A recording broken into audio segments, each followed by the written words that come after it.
Eighth Circuit Court of Appeals ruled that boycotts of Israel are not protected by the First Amendment of the U.S. Constitution.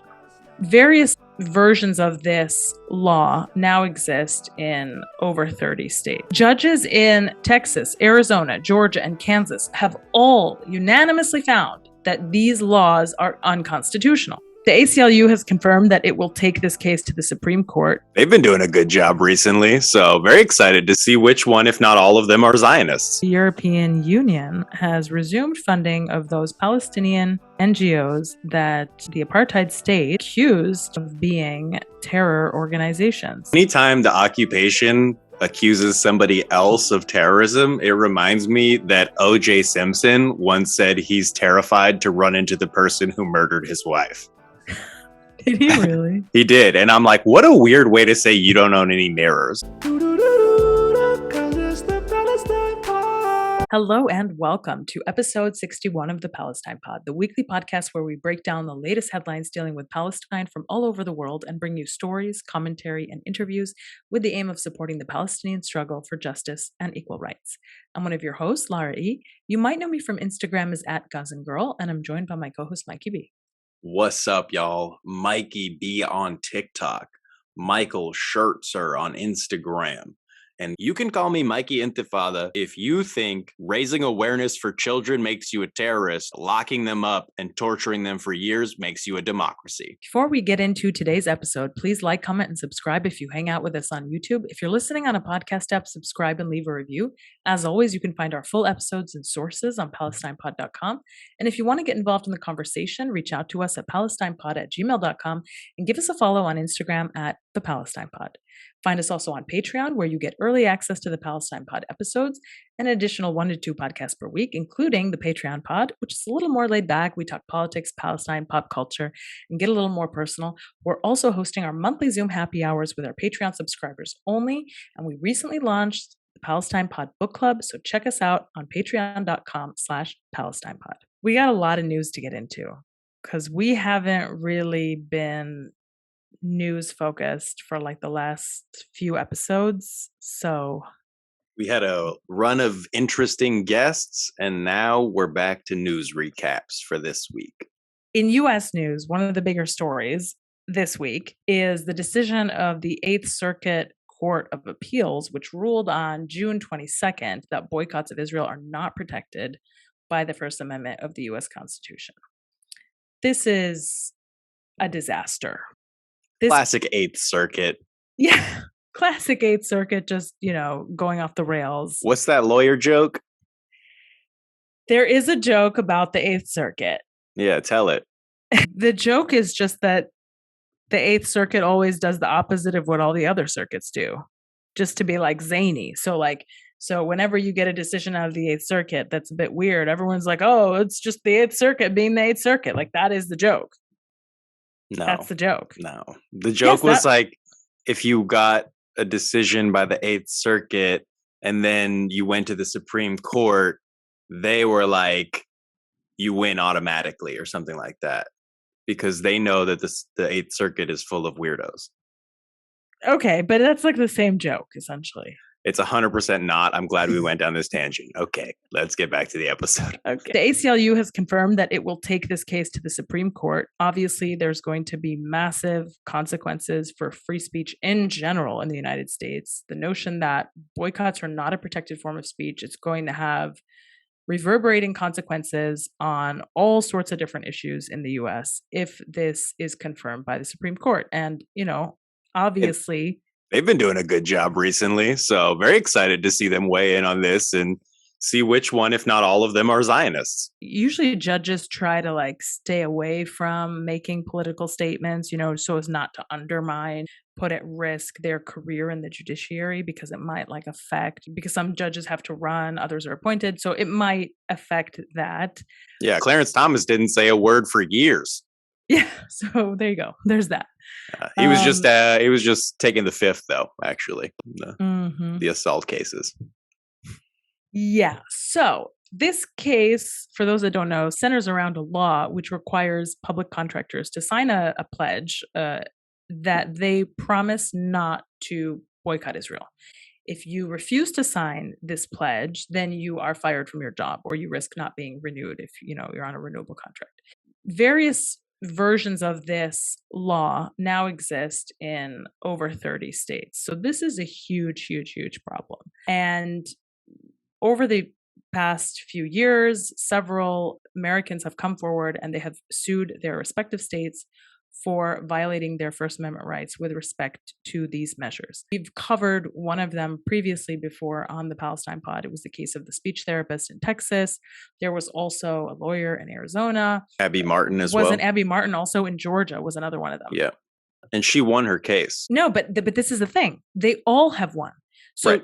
Judges in Texas, Arizona, Georgia, and Kansas have all unanimously found that these laws are unconstitutional. Right.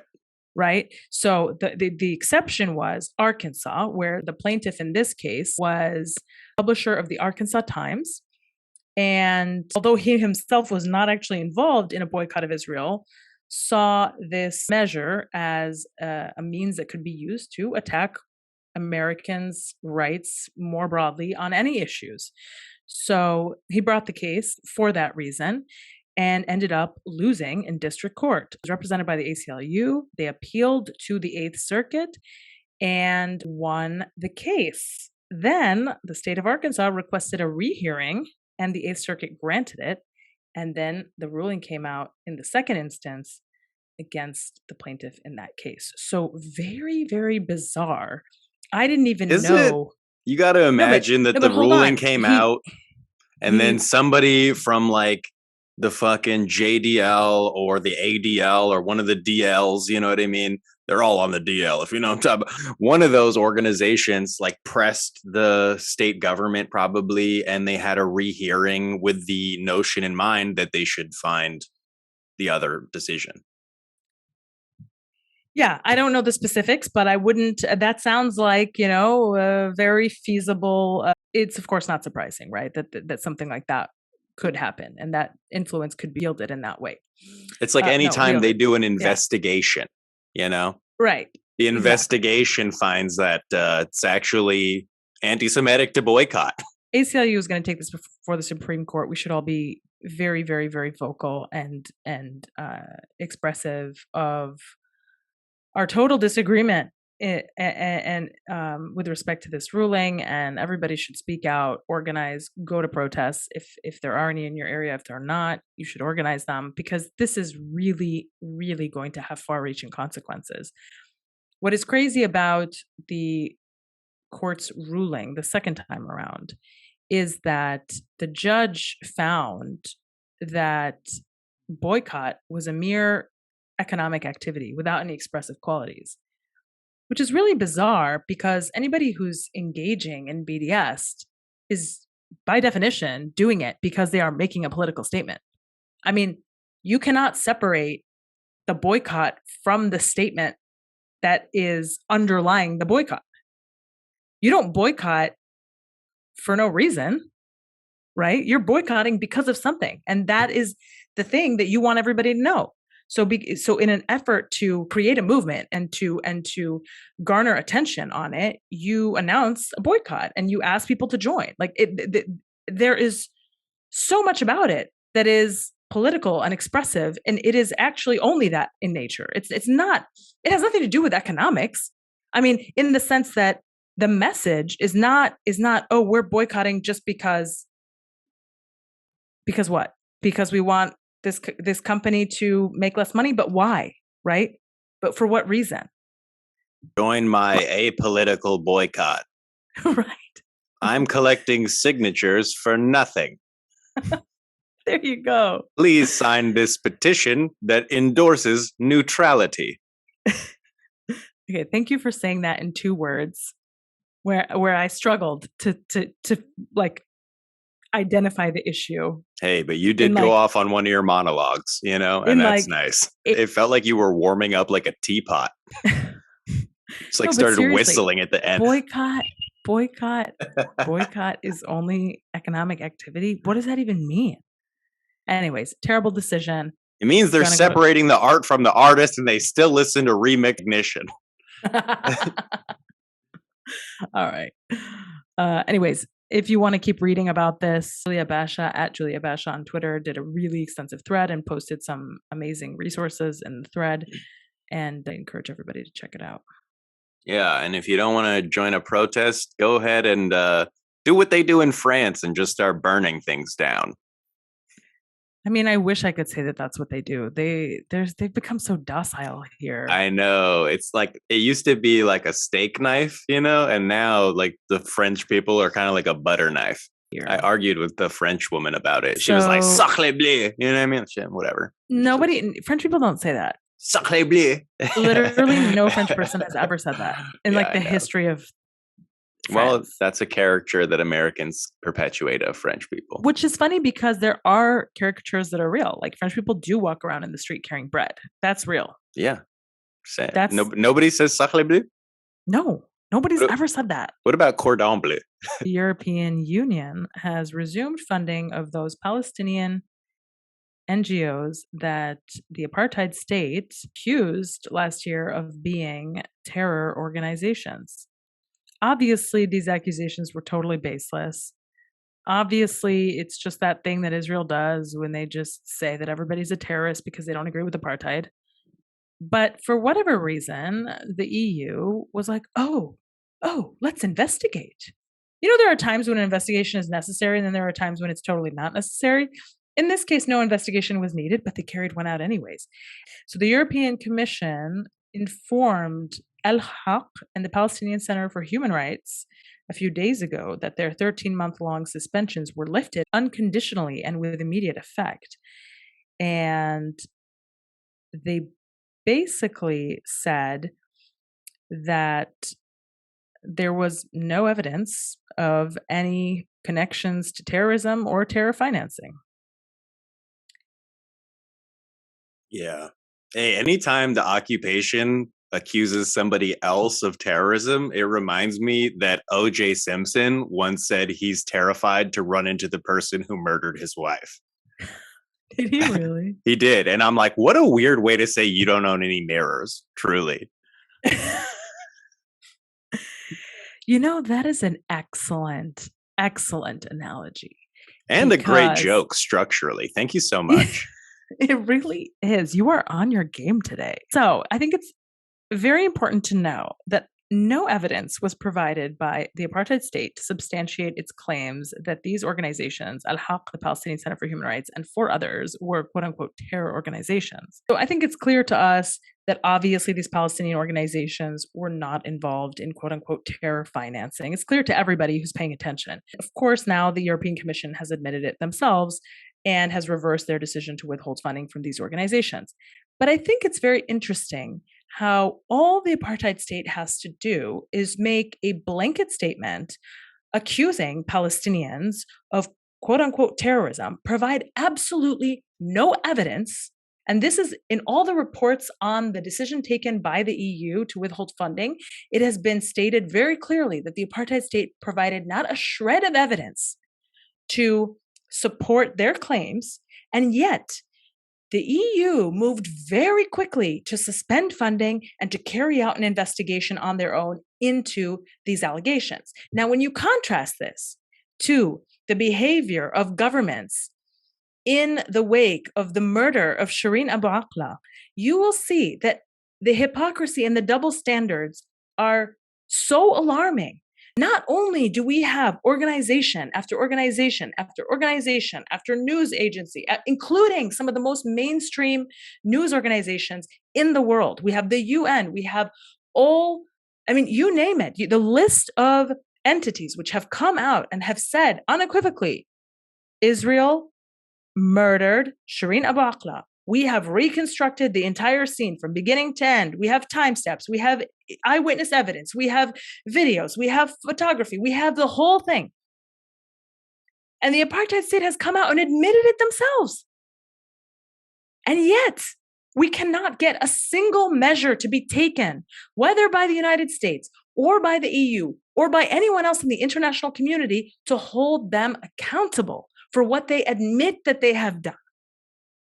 And contrast this to Palestinian human rights organizations that are just doing their best to try to keep Palestinians alive and to try to keep the human rights abuses that the apartheid state commits against them documented, because that's what they do.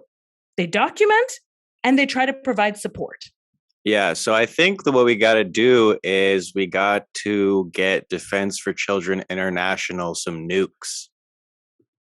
Because then people start listening to you. Right. And because then, you're not the terrorist, right? Because you have nukes. So that means that you're legit, because that means you're a state. That means you are exercising state violence, and state violence is legitimized, right? Well, you're cool. It's cool to have nukes if you're towing the US imperialist line. If you're Iran and you're trying to develop nukes, well, that's cause for covert activities, actually. Sure. But isn't this insane? Like, all Israel has No, it to makes do sense. is say This terror, all makes terror. And everybody, stop what you're doing, to hold the funding, initiate investigation.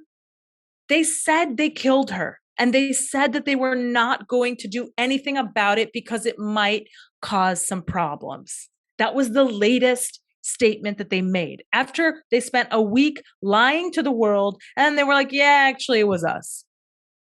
And nothing. No accountability. They ran out of gaslight pretty quickly, huh?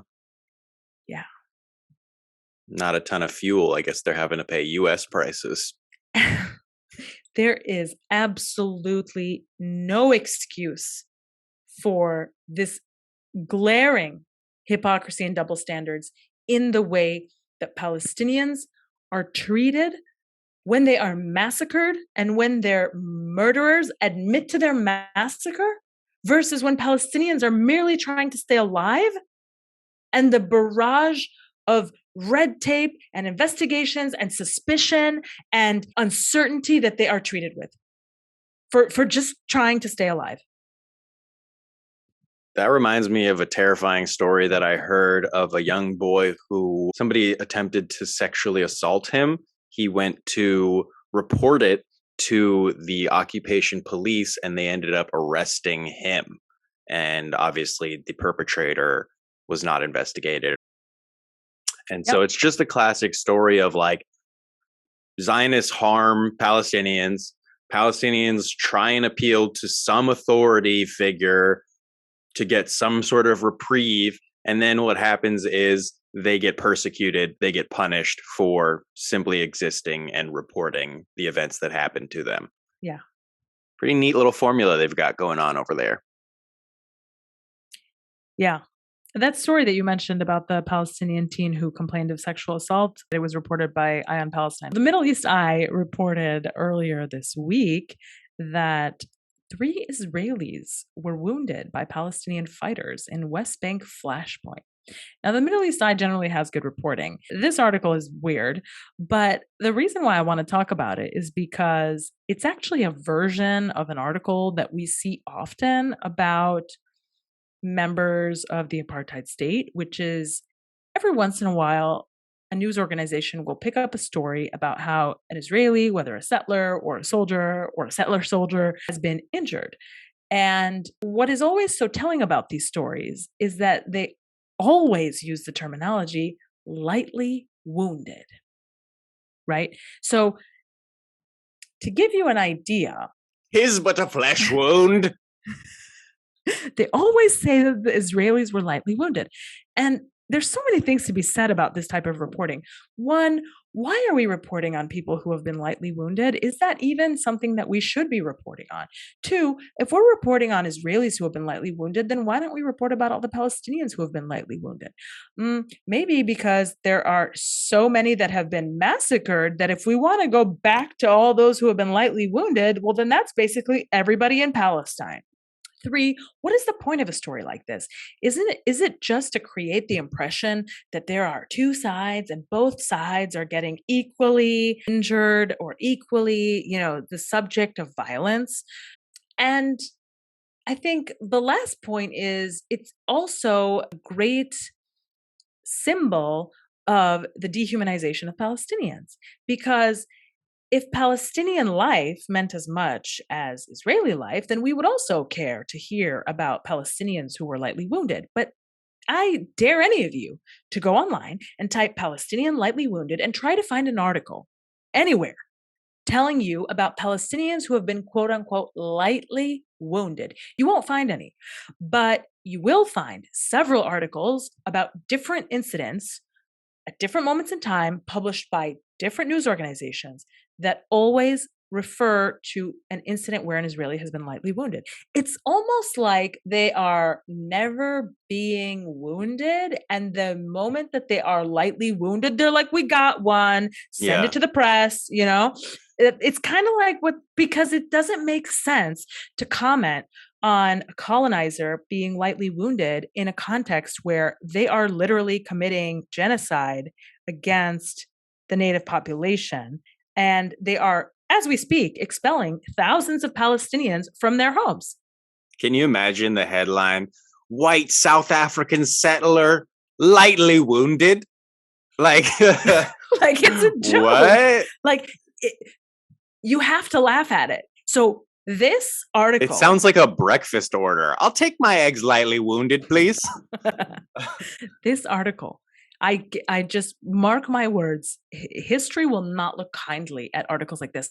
Articles like this are going to appear very bizarre to humans, 50 years from now. They're going to be like, can you believe what they were reporting on? Can you believe the propaganda? Can you, when you look at, when you're studying propaganda in school and you're looking at headlines from decades ago, that's what this is going to be. It will sit next to the article that's satire where they're like, Israeli soldier twists his ankle.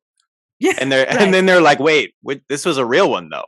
This was this was article printed by a paper that supposedly cares about Palestine. What the fuck? Yeah, very bizarre. 2 Israeli settlers and a senior army commander were lightly wounded on Thursday by Palestinian fighters. Okay. In the occupied West Bank. Hey, we'll get them next time, boys. Speaking of insane double standards that they apply, there was some coverage of some occupation soldiers who have been taken prisoner and their health is deteriorating. And Naftali Bennett went on a tirade about how, Hamas has no respect for human rights and they are just they're torturing people. Meanwhile, Ahmed has been held in occupation prisons since he was 13. That's nearly 10 years now? Yeah. The kid barely recognizes his family. So devastating. And they want to talk about human rights? Bro, they built cages all over Palestine and they treat people like cattle. What are they talking about human rights for? They should be talking about what humans are left, like the ones they haven't killed yet. On top of that, there are tons of other cases of Palestinian prisoners who are on hunger strike right now. They are on administrative detention. They haven't had any legal recourse. And so it's like, bro, don't talk about human rights. Don't do that. Speaking of Ahmed Manasser, by the way, you mentioned him, and we actually haven't spoken about him on the pod before, so I think we should. Recently reported on June 29th that the apartheid state has denied early release for him, and that in response, his lawyers and family have stepped up their campaign to demand his freedom after years of harsh interrogations, abuse, torture, and prolonged stints in solitary confinement, and just overall severe deterioration of his mental health. All of which, by the way, is super illegal under all the laws. I don't even need to say it. It just goes without saying. But I think his story is really emblematic of, just what the apartheid state is, right? 13 years old, arrested, years in solitary confinement, years being tortured. For those that don't know the story, in 2015, he was hit by an Israeli car and he was left to bleed on the ground after he and his cousin, according to the Zionists, had attempted to carry out a stabbing attack near a settlement in occupied Jerusalem. His cousin was killed instantly, and Ahmed was arrested by the occupation after he suffered internal bleeding and fractures to his skull. There is a very, very disturbing video, and I'm just going to trigger warning what I'm about to say, even because it is honestly, it just shocks you to your core. There's a very, very disturbing video of Ahmed in this incident with his body completely like contorted and bent like out of shape, sprawled on the ground, while an Israeli settler is yelling at him in Hebrew, quote, "Die, you son of a whore, die," while he's bleeding out onto the ground and in need of desperate medical assistance. This video obviously spread very quickly, went viral, was, you know, was spoken about for quite some time. And it was at the time a very high profile case. But ever since then, Ahmed has been held by the apartheid state for absolutely no reason. He has just been held year after year after year. His mental health state has deteriorated severely. And it's gotten to the point where he is a shell of a human being that continues to be held by the apartheid state with no end in sight. Amnesty International has reported that he has been diagnosed with psychotic delusions. He is severely depressed, they report, with suicidal thoughts. And his entire childhood was stolen from him by the apartheid state. His entire life was ruined. And it continues to be. And so is that of all of those that love him and know him. And yet the nightmare continues, and the apartheid state is still allowed to keep him and hold him and torture him. And it's one of those things where it's like, why is this allowed to happen to one person for so long? The world knows. Why can't anybody just call them up and say, yeah, that boy that you arrested, the one that the settler was shouting at to die, maybe you should just let him go home. Like, it's kind of, you just let him go home. Like, Yeah, it's a very tough one, especially because at the same time, they're calling people terrorists, right? The occupation, which is holding this boy for the majority of his life now, torturing him every single day, and then also murdering people outside of the prisons where he's being tortured, is levying accusations of terrorism against human rights organizations. And then the EU and all of the mechanisms of government hear and heed those calls immediately, but then do absolutely nothing. They're dragging their feet when it comes to any type of accountability for the occupation for anything at all. It's amazing how it's like a one-way street, basically. Anything the occupation says goes, and anything against the occupation, no matter how much evidence there is to support it, that's conjecture. It doesn't go anywhere. The courts found that he did not participate in any stabbings. Of course. But despite this, he was convicted. He was convicted of attempted murder in 2016 and sentenced to 12 years in prison, becoming the youngest Palestinian to be sentenced by the Israeli quote-unquote civil court. What was he convicted of? I don't know. He was convicted. It was convicted of attempted murder, even though the courts found that he did not participate in the stabbings. Wild. Okay. In 2017, his sentence was reduced from 12 years to 9.5. And I just want to add one of the most absurd things in the article prepared by Mariam Barghouti.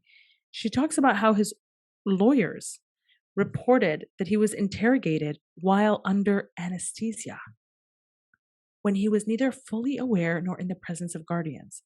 I mean, obviously, Israel always interrogates Palestinian children alone, denying them sleep, food, water, lawyers. I mean, that's just par for the course. They do that all the time. It's almost not shocking anymore, even though it's like a grave violation of your due process rights. Okay, fine. But this, I've never seen this before. They interrogated him while he was under anesthesia? He was asleep? He was unconscious? What? I mean, they are finding new ways to outdo themselves. That reminds me of when the CIA used to drug people and interrogate them because they were like testing acid's ability to be used as like a truth serum. And so it's pretty common for governments to induce people with drugs and then like treat them badly and see how they react. They do human experiments. They do science experiments on people, just like the Nazis did, just like the Nazis. It's crazy how we always come back to that pretty much in every episode. Just like the Nazis. And just to close on this, in the months after his trial, his case was used by right-wing Zionists to push for and eventually pass what is known as the Youth Law. You know, when I say Youth Law, what does that make you think of? Like a nifty law that like preserves the rights of the youths, right? Well, in apartheid Israel, Youth Law means that the apartheid state can imprison minors as young as 12 years old when convicted of terror-related crimes. You see, in general, jailing children is not allowed anywhere in the world. And Israel itself has ratified the Convention on the Rights of the Child and other instruments of international law, which basically say that, yeah, you can't really jail children or torture them or any of the stuff that they've done with him.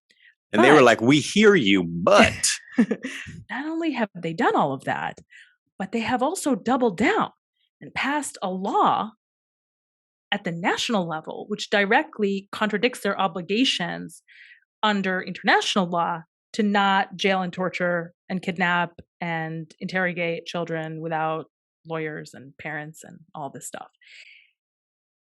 It's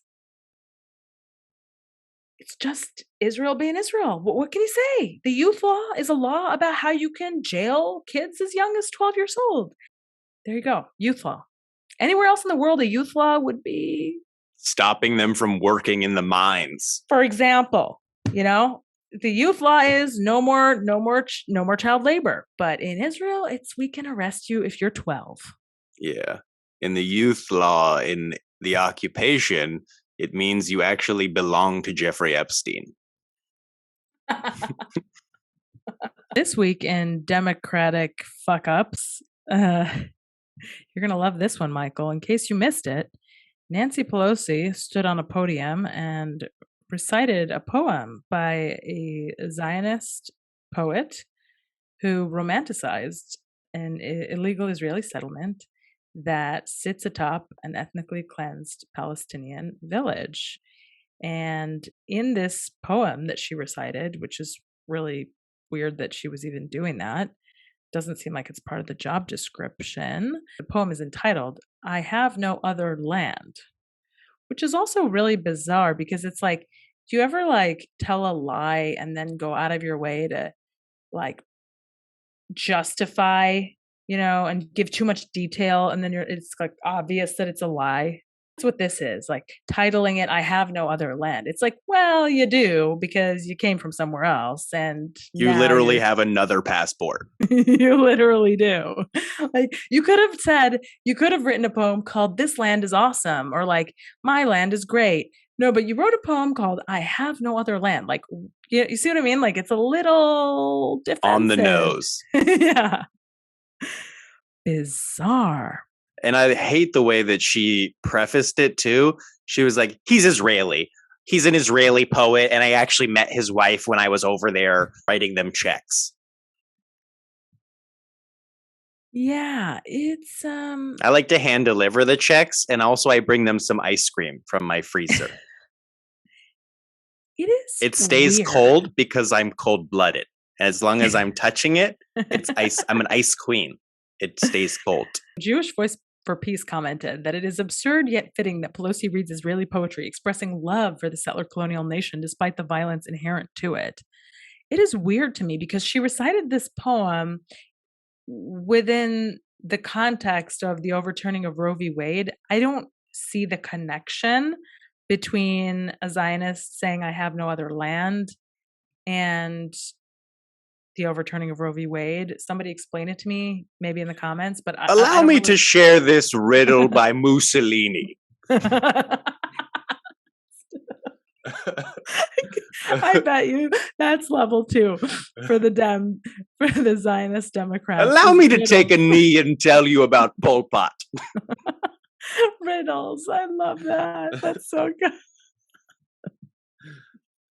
That's just Curb Your Enthusiasm at this point. That is just, you know, what is that?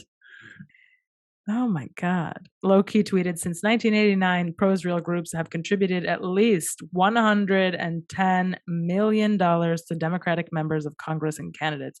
This is almost double the amount given to Republican equivalents by the same organizations. So now you know why she's reading Israeli poetry instead of doing her fucking job. Well, her job is actually to read Israeli poetry. So she's doing her job.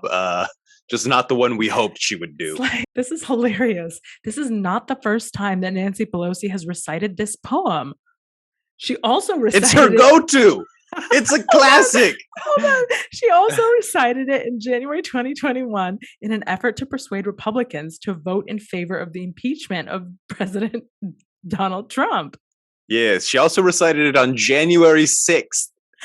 At the Capitol steps. Wait, this is so good. This article, by the way, is from the Jerusalem Post, and it's fucking hilarious. It continues. Then and now, Pelosi has received criticism from the general public for reciting a poem instead of doing something of more worth. I love this. Damn, even the Jerusalem Post is dragging Pelosi. Yes. Many Twitter users thought that Pelosi's decision to read this poem was symptomatic of liberal feminism. I love it. Man, even the Jerusalem Post is like, what the fuck? That's crazy. When you're too Zionist for the Jerusalem Post.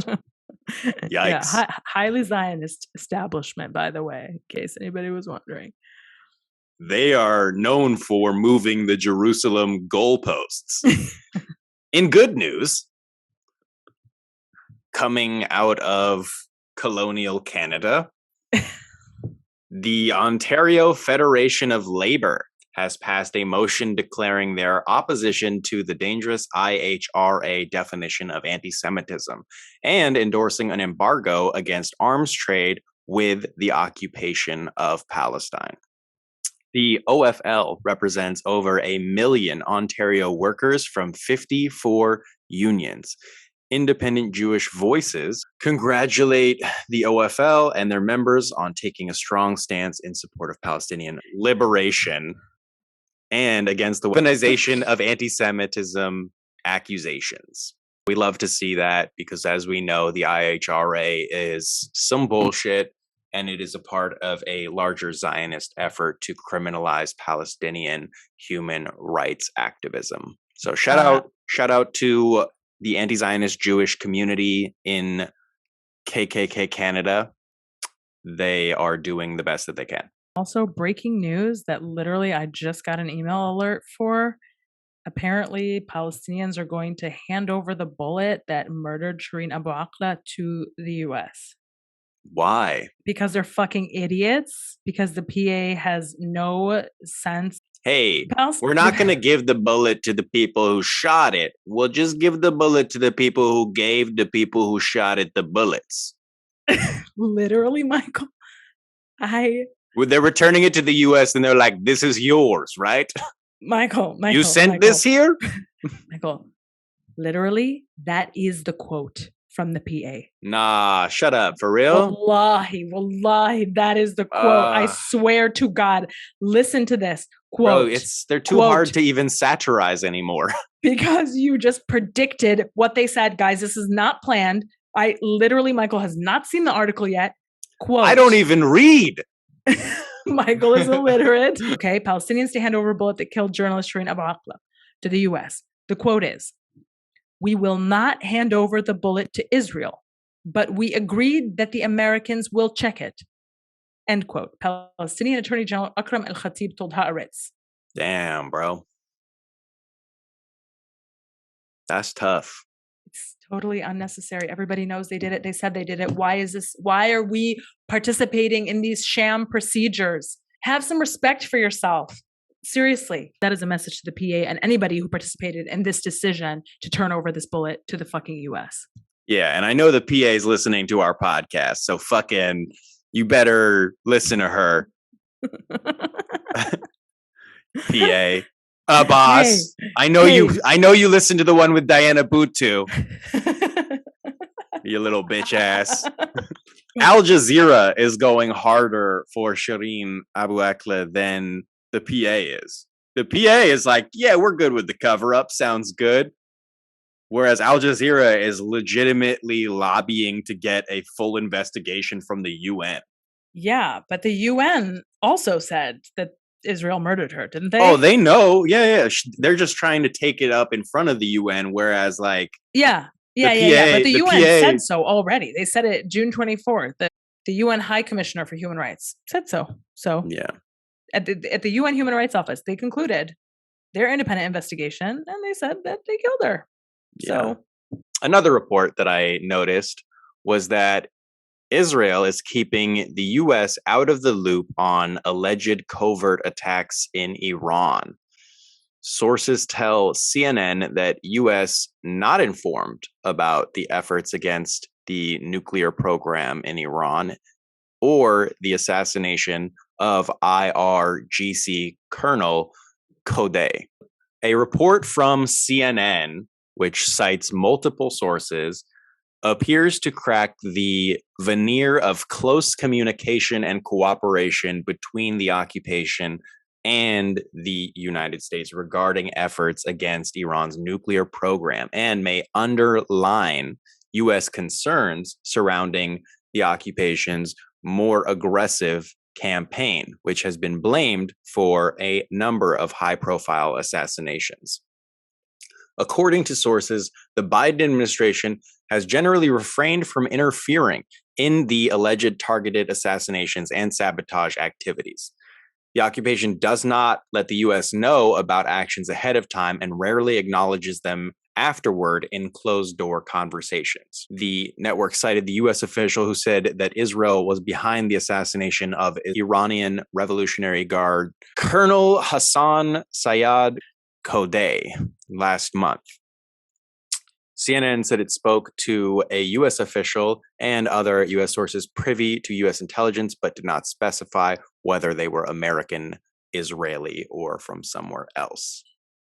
Earlier Tuesday, the state-run IRNA news agency quoted the prosecutor of Iran's southeastern Sistan and Baluchistan province as alleging that 3 people arrested in April on suspicion of working with Israel's Mossad intelligence agency wanted to kill Iranian nuclear scientists. So it's interesting that this article describes like a close communication between Israel and the United States, between the occupation and the US colonial government, because that's actually not the case. And if you listen to our own intelligence agencies, the CIA recognizes the occupation as one of the more pervasive threats, both online and in person, when it comes to spying and sabotage.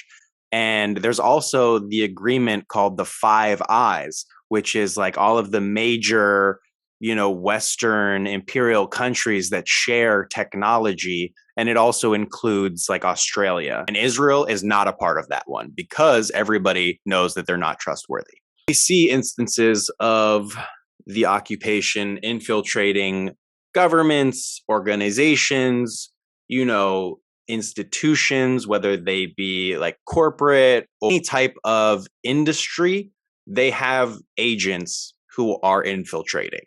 And that's literally all over the world, whether it's the Middle East, whether it's Latin America, whether it's, Turtle Island, everywhere. They are everywhere. And that's kind of what they do. Like the whole ideology of being Israeli is sort of like anybody could be a spy. And they love that. They love the idea that they are all sort of connected to this network of shadowy like figures. But then if you say anything like, like that, they're like, that's anti-Semitism. And it's like, no, you literally work for Mossad and you're bragging about it. What are you talking about? Like, it's not anti-Semitism to say you're a spy when you told me that you work for the spy unit. Yeah. Right. You told me you work for Unit 8200. You told me your friends are spies. It's not out of line for me to be like, hey, you're a spy. 100%. That is not blood libel. I hate to do it, but back to the Nazis. You know what I mean? Back to the Nazis where the SS had their eyes everywhere, right? The idea was that there weren't actually that many SS officers, but that anybody could be an informant.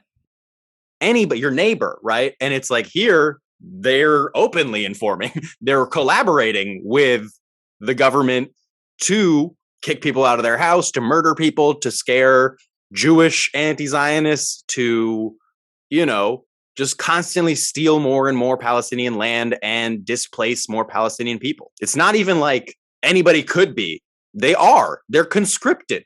Yeah, that's a good point. And then the last story that I wanted to cover comes from the Ukraine embassy that blasted the occupation for withholding treatment from its troops.